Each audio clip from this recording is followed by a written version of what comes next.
Hello and welcome to this Hangout on Air from Suntico, especially for companies that use Sage 50 accounting software. Today we have a very special Hangout on Air talking about hashtags and specifically how you might use hashtags to help find, classify and report on your Sage 50 records. My name is Hugh Johnson. I'm Head of Business Development at Suntico, and you can reach me via the normal social channels or by email at hugh.johnson@suntico.com. And on the agenda today, why?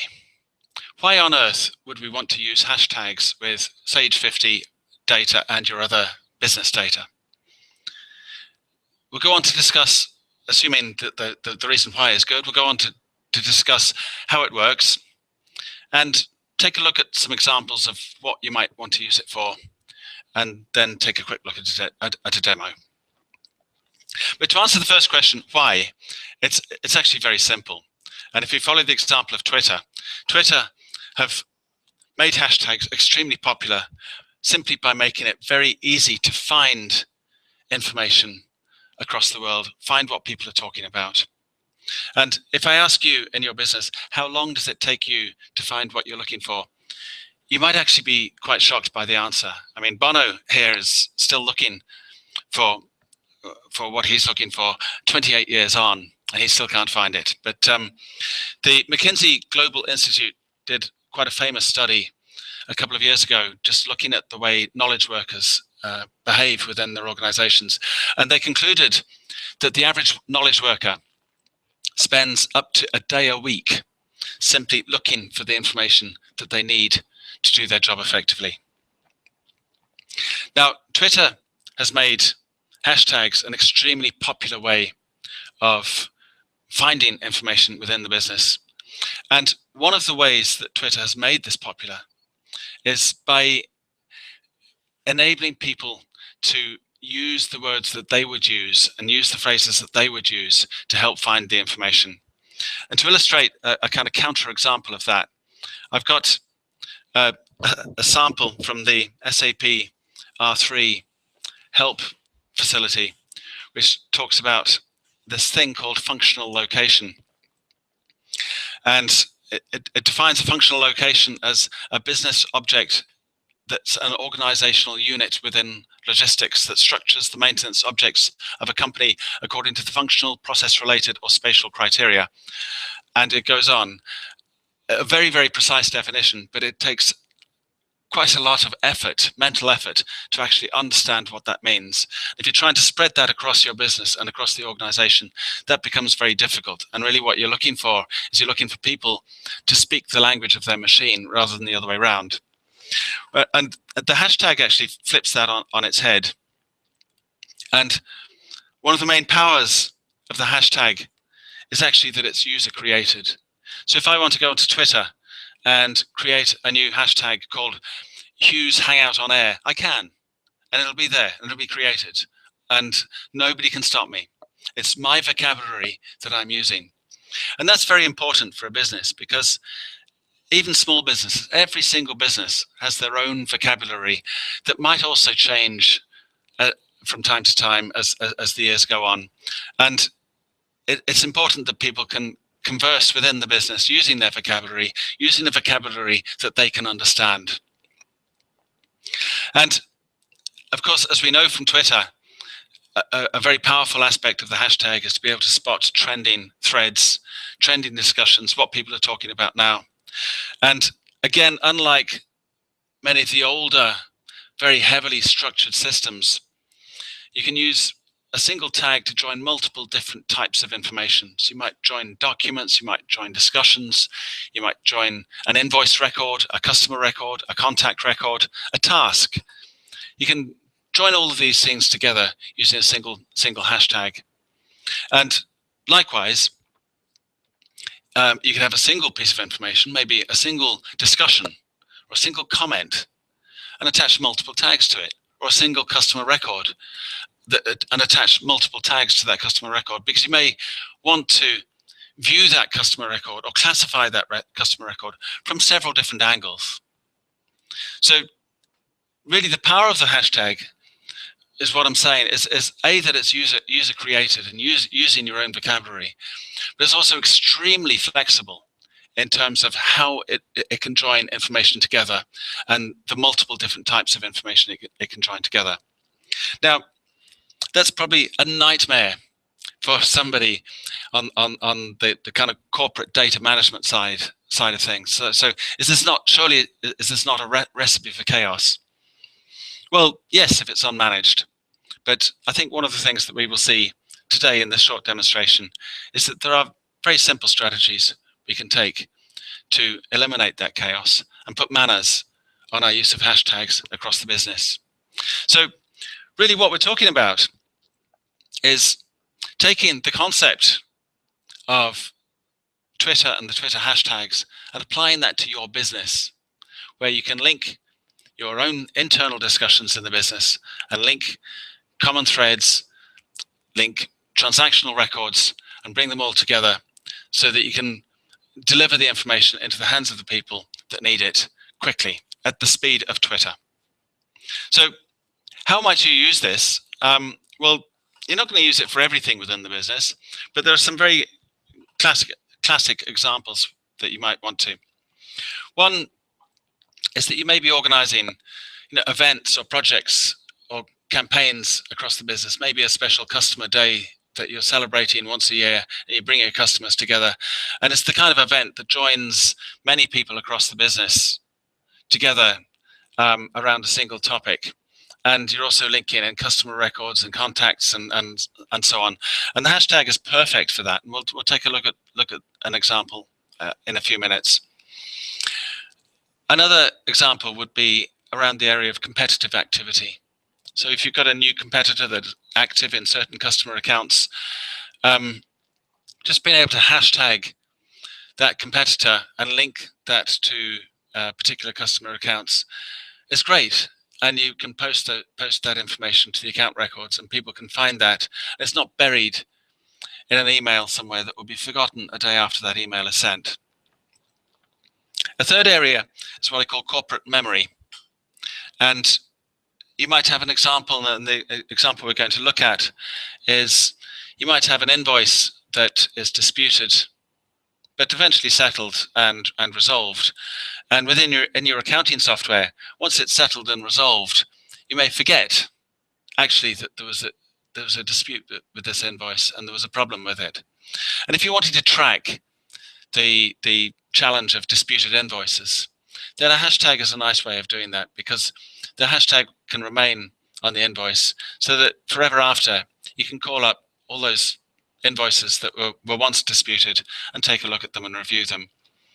And the fourth area I'll talk about is just around account credit control. It's just putting a simple flag on a customer account to say, for example, pay by credit card only. In other words, do not extend any additional credit to this account. So without further ado, what I would like to do is take a quick look at some examples for you.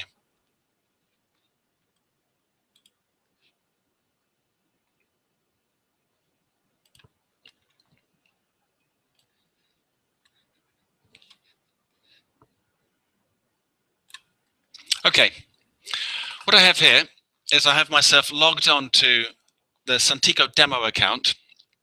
And as you see, it's a cloud-based, web-based system.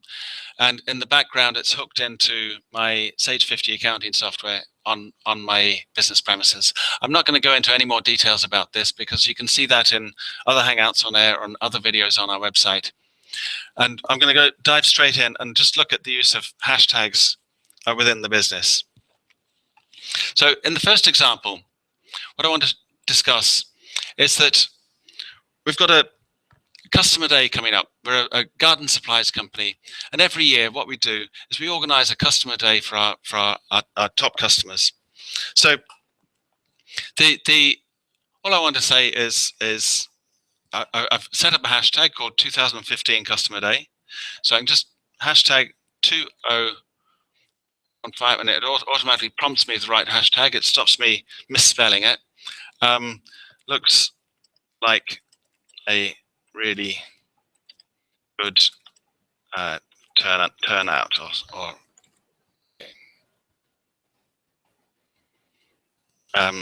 66 registrations. Okay.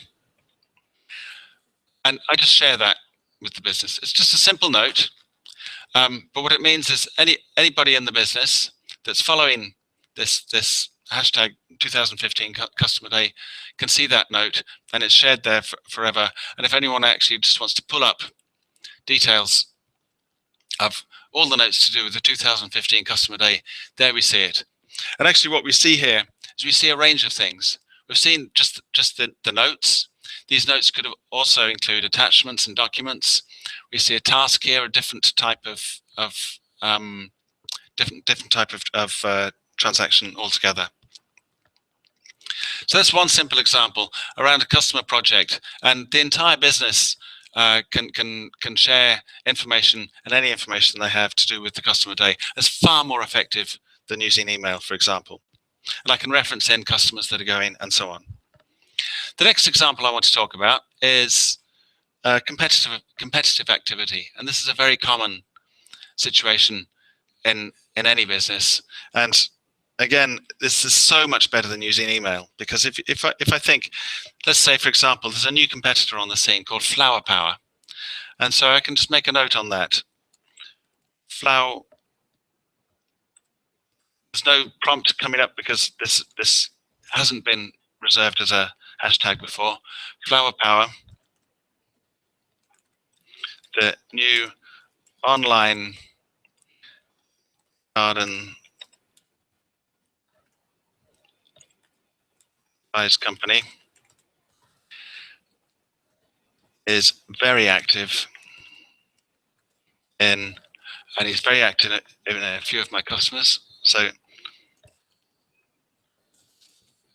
Archer,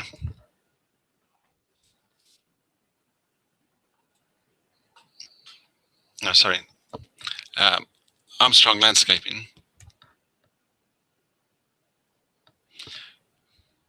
very active in Armstrong Landscaping, and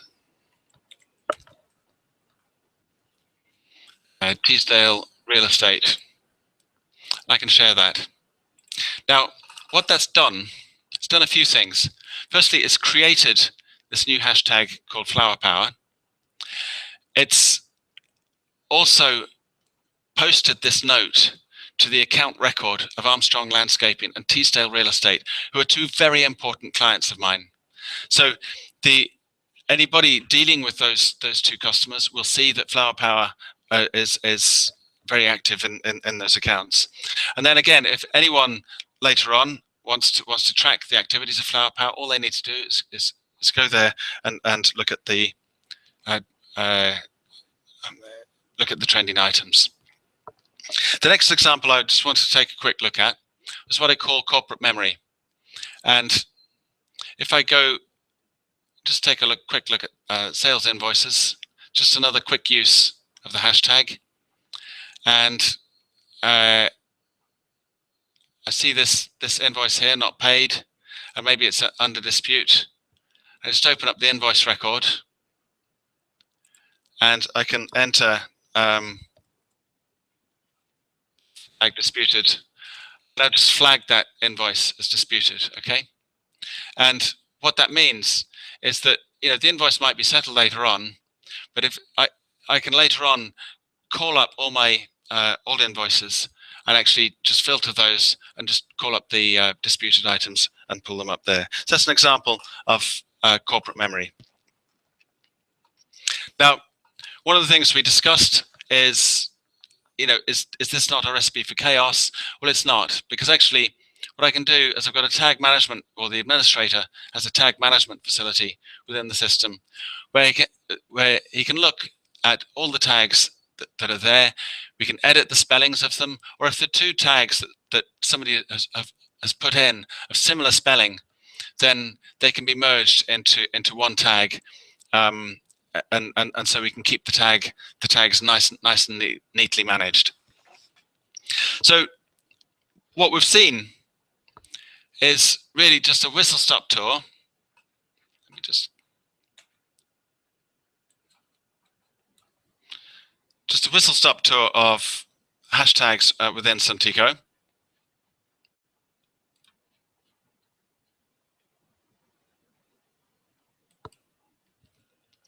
And what I'd like to invite all of you to do is actually, why not come to our website and register for yourself, and you can try it for yourself and experiment.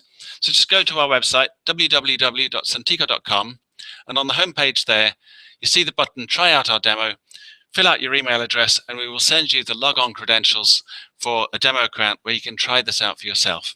I would like to thank you for your attention, and please do join us in a fortnight's time for our next Hangout on Air for companies that use Sage 50 accounting. Thank you.